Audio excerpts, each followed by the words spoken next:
जुदी ओना को सेंगेलागो एनखान हानापुरी रे उनी दो लुगड़ी लपोते अभाव गे तहेनाय। एनखान ओना खातिर ओना दो माड़घाटी रेगे को मिड आड़े रेको दोहो काआ बांखान दको पुंज तोपा ᱧᱚᱜ काआ को। आर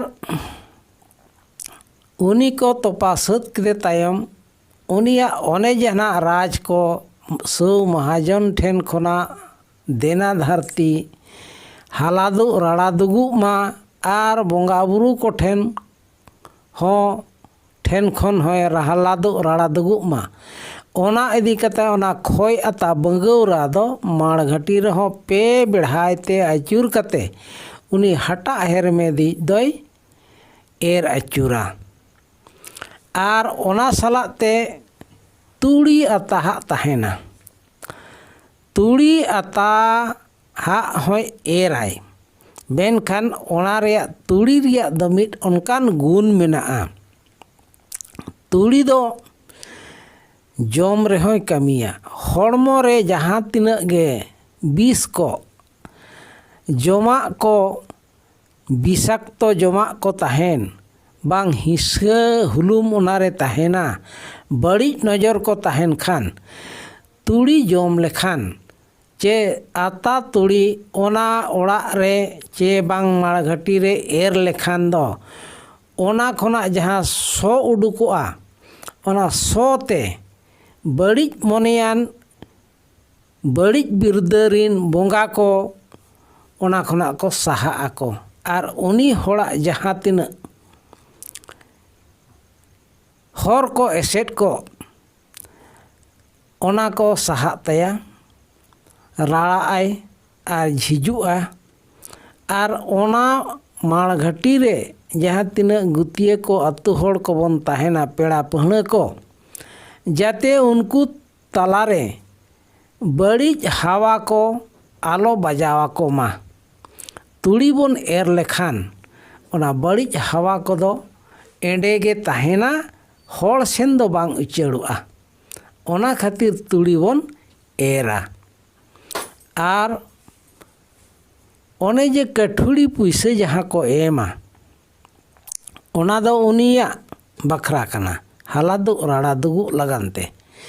पहिल उतर रे दो आबोरिन हापराम को बिदल दो ओना कठुड़ी पुइसे चे बुआड़ी पुइसे दो बांग को जम तहाजा। आर ओना दो माड़घाटी करेगे तहेन तहाजा। आर उनी जाते दाका कोई जम दाग कोई ᱧᱩᱭᱟ दाग कोई आगू जुंगा ओना लगान ते मिटंग ठिली आर मिटंग बाटी आर टटिया को बन एमा हकवा ओना को दो बेसा गे हुयुग मा। ओना जुदी बड़ीजा खान दो उनी हो जम ᱧᱩ रे जतो दाग ताय बुजुरुआ सुख ते बाय जम ᱧᱩ दाड़ेया। ओना इदी कते ओना दो मोजा गे को एमा को माने भागिया गे। एनखान नोआ को एमाहाय खान उनी दो हानापुरी रे नापायते तहेनाय आजा कुड़ाव अंटाव ताया। इना तायम गुरी डुबु जहाँ इदी तरा का आय हटा हेरमे दी ओने जे खोय अता कोई एरकेट तुड़ी कोई एरकेट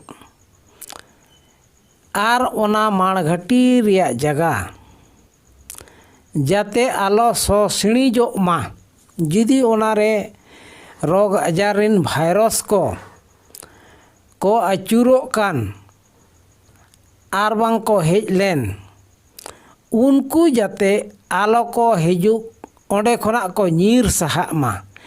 आर ओना गुरिज दाग दो ओना बाटी रे लेवहा काते ओना दे पे बेढ़ायते इरची अचुर आय।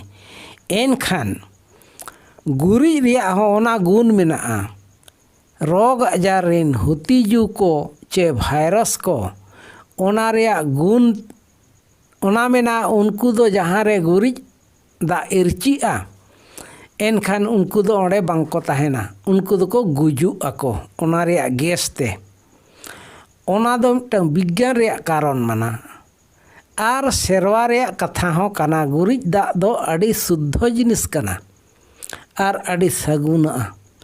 ओनाते आबो दो पतियो मेना ताबोना माणघाटी रेहों बोंगा बुरु को मेना कुआ आर आबो रिन होड़ को हिजुग सेनोग आको ओना होरते जाते उनको चेतान रे ओना सो सिणिज हॉय हिंसिद आलो लगाग मा। ओना खातिर ते गुरिज दाग ओंडे दको इरचिया, ओना दो शुद्ध गे तहेन मा। आर तुड़ी को एराआ जे ओना दो ओंडे खोना जहाँ तिना भाइरस को आर सो सिणिज हुतिजू को रोग आजारेन उनको दो ओंडे को तहेन मा, एटा सेन आलो को हानते नाते मा, आलो को छितियो मा। ओना खातिर ओना को दो बोन कामिया।